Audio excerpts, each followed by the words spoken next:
If it seems like your smartphone is using some straight up magic to produce such amazing looking photos, then you're not that far from the truth. Our phone cameras have titchy little lenses and tiny little sensors, and yet they're getting close to parity with full-blown cameras. It's no secret that Apple, Samsung, Sony and Google spend an insane amount of research dollars on making their smartphone cameras more than the sum of their parts. But sometimes smartphone cameras are too clever for their own good and take photos that look about as natural as Trump's skin tone. Here's how to avoid that.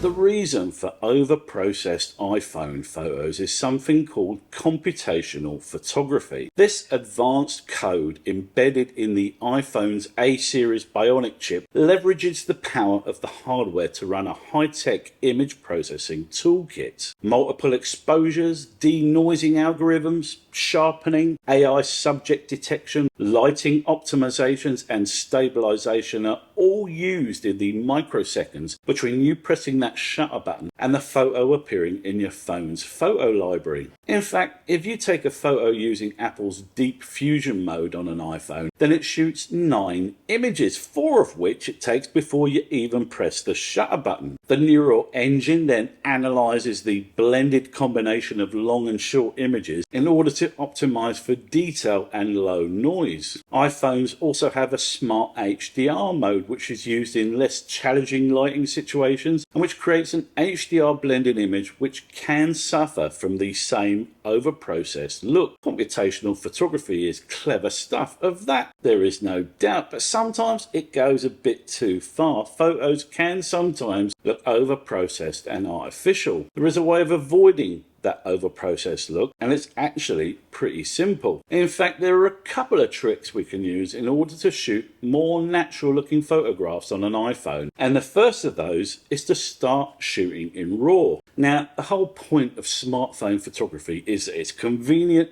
and it's instantaneous.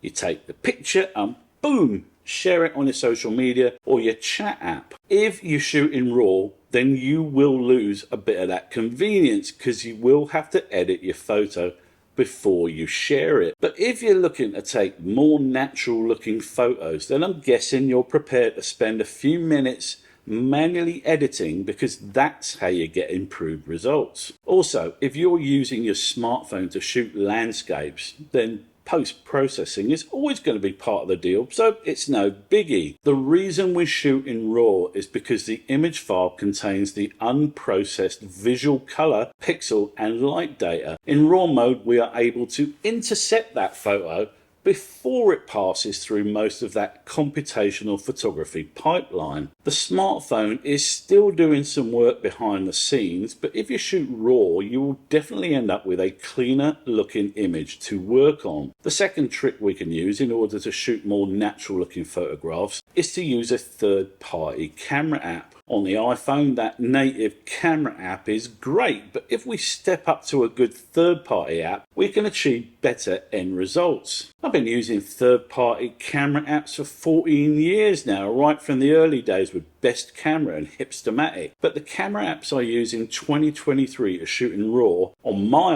iPhone are Halide, Camera Plus 2 and Camera M. I should hasten to add that you don't need to buy all 3 of these apps like I did. I suffer from AS, or App Acquisition Syndrome as it's known. But you can download and test all of these apps to find the one that works best for your photography workflow. One neat tip for when you're starting out is that third-party apps give you the option of shooting in a RAW plus JPEG mode, where the app will save a version with the phone's built-in computational processing and an unmodified RAW file at the same time. So if you're nervous about shooting RAW and worried that you'll miss out on a shot, it gives you the best of both worlds, the RAW to edit as you see fit and the JPEG as a fallback. If you choose to use the Halide app, then it has an instant RAW mode, which is even more useful. You can shoot RAW, let the app apply some sensitive baseline tweaks and then share it, safe in the knowledge that you can do further processing on the raw file later on if required. Camera Plus 2 does a similar thing with its Camera ML settings. Apart from having to process your photos, the other downside to raw files is that they take up a lot more space, usually more than 10 times as much in fact. So I strongly suggest you transfer all the raws off your phone and onto your computer and then delete the originals. Apart from giving you far more natural looking photographs, raw photos contain a larger dynamic light range, which means you can pull back the highlights